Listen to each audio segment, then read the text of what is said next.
Hello, today I'm in Opel Zafira. In this video I'll show you steering wheel buttons functions. Firstly, let's start with the left side of the steering wheel. Right here we've got the panel responsible for cruise control and speed limiter. This is cruise control and this is limiter. Here we've got the panel responsible for media player. Thanks to this button you can change source if you press it. If you tilt it, you can change radio station. Also you can change radio volume, mute the radio, answer the call, decline the call. Nessun telefono collegato. Può dire associare o seleziona dispositivo. Fine sessione vocale.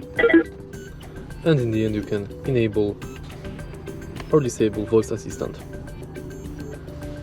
Also, if you press right here, you'll use horn. And that's it. If you find this video helpful, please hit like, comment and subscribe.